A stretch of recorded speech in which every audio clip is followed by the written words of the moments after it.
In this episode, you'll learn all about late night runs and 8 great recovery foods, training updates and what I'm digging, Tabata-style intervals and doing real work. Also, you can train, run, and live 1% better. Let's go. I've spent the last 11 years of my life researching, talking to experts, and experimenting on myself so that you don't have to waste your time. Let's get into this issue of 1% better. No cap, running advice to elevate your life twice monthly. The goal is to get this to every week. It's a lot of work putting out content. And I'm a small team. I've got my other team, which is my business with Podpaste, but slowly trying to get those people over. So we'll talk about that more. Me, 1%er. That's the meme. Hopefully you could skim this in about a minute, 24 seconds. But if you're going to read this long, it'll be 4:59. But I'll probably pad this out to like 7-8 minutes. Get ready. Maybe I'll get faster with it. Hello to everyone. Mad new energy. And to all the familiar faces. A tip to the running cap. This is not a running cap, though. This is a one-of-one Master of Some cap that I will hopefully have available for sale. Master of Some is my community of jacks of all trades, generalist, and we'll get into that another day. All right, if you're feeling this, come on now. Share it out to anyone. If you're reading this, share out the link. If you're listening to podcasts, always hard. Share out the podcast link, whatever player you use. And YouTube, that's easy. Share it out. Instagram, wherever you are, leave a review, leave a comment, subscribe, all that stuff. Whatever platform you're on, I'm trying to be on all the platforms all at once. Strava, I'm trying to be everywhere. Medium, my blog. And I'm offering some coaching. So it's an interesting angle to coaching because ain't nobody got time. I don't have that much time for one-on-one coaching. I like doing it with a select few people. So if you really are interested, go to email coach@dlightcreates.com and or go to coach.dlightcreates.com, and I will we can talk and see if we're a fit because I don't take on everyone. And my method is interesting. It's a slightly different one that I think is going to help more people. All right, so 3 Thing Thursday is out. Sayonara. Hello, 1% better, aka OPB. The internet's best running tips, wisdom, and bad. I think they're pretty good jokes, but sometimes they're a bit daddy. In 5 minutes or less, you're going to save 11 years by consuming this piece of content. You are welcome. Again, I biohacked myself to perform better as I age, and my quest to better myself 1% each day has mean that I need to retire this whole 3 Thing Thursday. It was a good run for many years, and now let's go to the future. So with these newsletters, or this piece of content, the goal is to present a few dope ideas from the internet or myself, and all you need to do is pick one thing. So this is actionable task, and they will help the trajectory of your training, racing, business, personal life, school, whatever you're doing outside of running, because you can't run all day long, by just 1%. Each day. I'm not going to post every day. I mean, if you go on my Instagram or my Strava, I do post every day. But each day they can better you. I'll then break the parts into the what, why, how framework, and which should help you make things more sticky and actually easier to implement and do, which means you get things out of this. So rather than just me telling you stuff, I'm actually trying to make you do stuff. Again, different name, same great taste and information packed with a dash of fun. Formative is a thing. You down with OPP? PB. Yeah, you get it. You down at OPB? Yeah, you know. You get it. All right. So it's still going to be broken up into past, present, future things, but some spice in the middle to give you more feedback loop. Please hit me up in the comments. Email me. talk@dlightcreates.com. Instagram DMs. Whatever you want. And let me know if I'm missing something. Let me know if you want if you got a cool article or you want to be on as a guest, or a guest that should be on my podcast. Let's talk. All right, late night runs and 8 great recovery foods. So heat therapy. This is an interesting one. So it's actually going to go to good old Rhonda Patrick, Dr. Rhonda Patrick. Patrick here. Today we're embarking on a deep dive into a fascinating aspect of sleep health, the potential. If you click this, you'll get into it. And heat therapy. And actually the key thing for runners is that exercise late into the night might actually help you sleep better. Contrary to what I thought, which was doing training late into, the night or I guess, evening, I always sleep bad, but I was usually doing racing or hard training. So maybe easy training might be like the middle ground, close to bedtime. So you could do heat therapy with sauna, hot bath. It boosts slow wave sleep. And no, I don't mean sleeping in your oven. Jokes.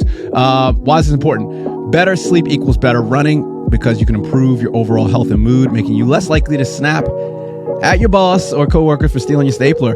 Always jokes.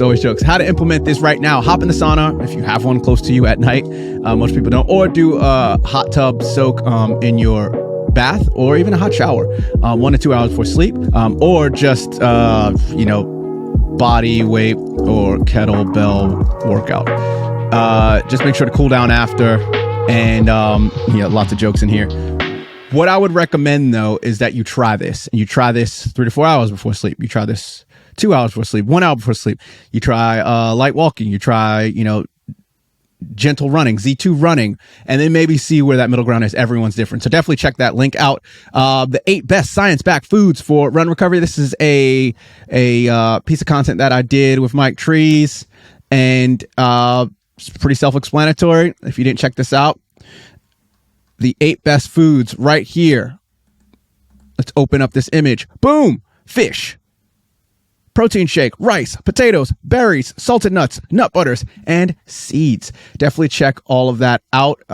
We go into details about like 80-20 rule, how it goes from training into nutrition, fun facts about colored rice, white potatoes, new science around the benefits of peanut butter before marathons helping performance, and much more. And here's some notable quotables.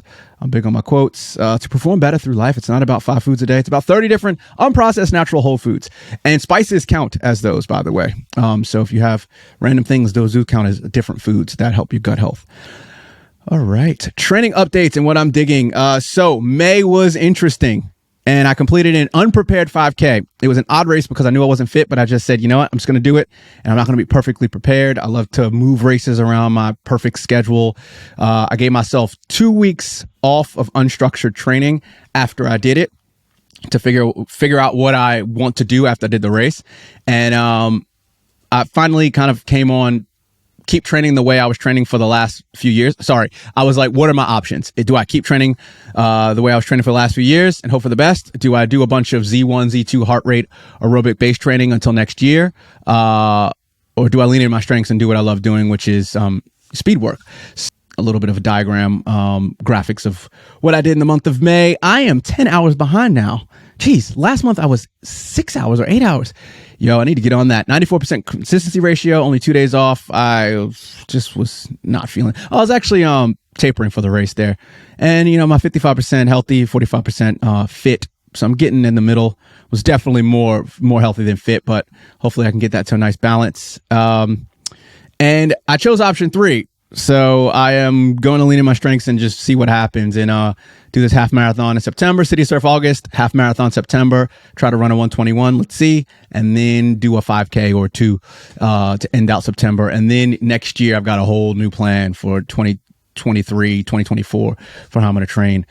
What I'm listening to, this chilled out lo-fi playlist, which is lo-fi hip hop, and it is a banger. Really good at night or the morning, or if you just want to chill out, some really good tunes in here. I'm going to play one while talking over it so that, you can't do that. You know what? I don't want to get a copyright strike. So, you could check that out. I really love this genre. And you know what? I've been producing this since 2003, which is crazy. So I'm 20 years ahead of the trend. Standard humble brag is very strong. Yes, I know I should be going to bed at 8 p.m. But you know what? I'm a night owl, so whatever. I do my best work between basically 9 and 10:30 when everyone's asleep.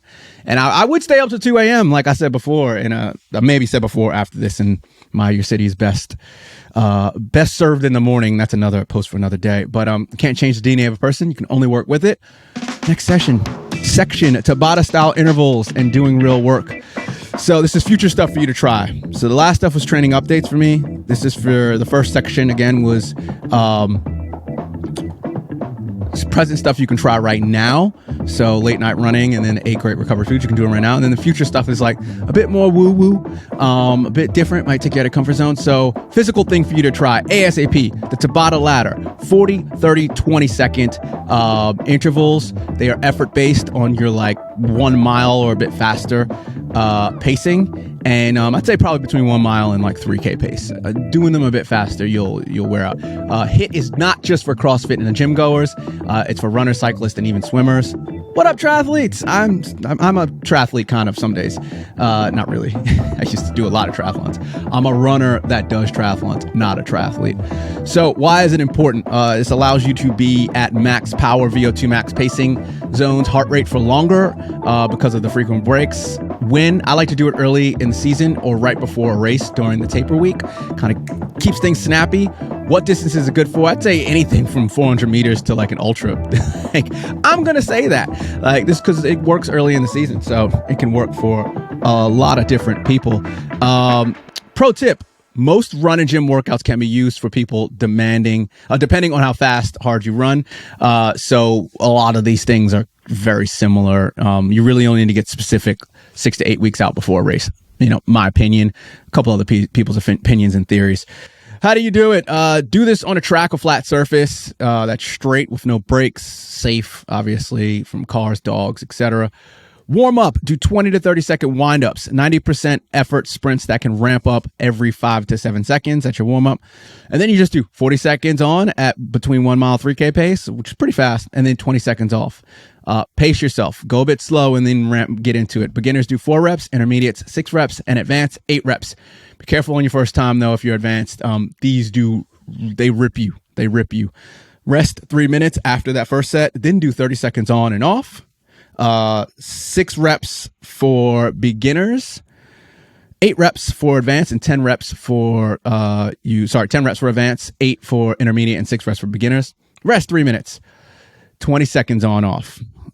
So it's 20 seconds on, 10 seconds off, same pacing. Beginners 8, intermediate 10, advanced 12. Careful your first time. Straight to a cool down, easy jog. Some notes. Pacing is crucial for the first set. Rest. Try not to stand. Move around if you can. Bring some good music to keep up that high cadence, which I actually will get into in another one about keeping your cadence up. Eat a lot of carbs the night before or right before, and you will thank yourself. I went into it, fasted on one of these a few weeks ago. Woo! And make sure you have a base level of fitness doing this. 4 to 6, preferably 8 weeks of just base training before you do this. Don't just jump into it if you haven't been doing anything. And notable, quotable, something for you to action later. Real work. Are you doing busy work or real work? Answer below. Hit me up because this is from Jeremy Enns. Busy work is tangible. It can be measured on a clock, checked off a task list. There's a start and an end. Real work is rarely solid. It's just permeable. It's not permeable. It's all like, I don't know where it is. It has no start or end. It stretches. It's like many different steps. It's about thinking. It's about searching. It's about exploring. It's about seeking and connecting the dots in a way that it's never been connected before. You've never been here. So the real work happens all the time. You're always doing the real work in your everyday life. Every person you meet, every idea, that's the real work. Remember, real versus busy. Always be trying to do the real work. Busy work, it's necessary at some points. And that is a wrap. Actually, before I go, this is Jeremy Enns. So Jeremy Enns kind of sparked this idea. I took a bit of it and applied it to running. I really like his podcast focused blog. He's a content marketer, strategist. So, if you want to check him out, jeremyenns.com. If you're into content marketing, podpaste.com is my company that does the content marketing. So if you ever need someone to produce your podcast, it's a commercial now. That's a wrap for June 2023. OPB 1% better. Again, if you need of a coach, hit me up. And there's a PPS here, this little special one. Go in the newsletter to check out the PPS. They're always little fun ones. And that is all. Thanks for listening, watching, and reading. Peace.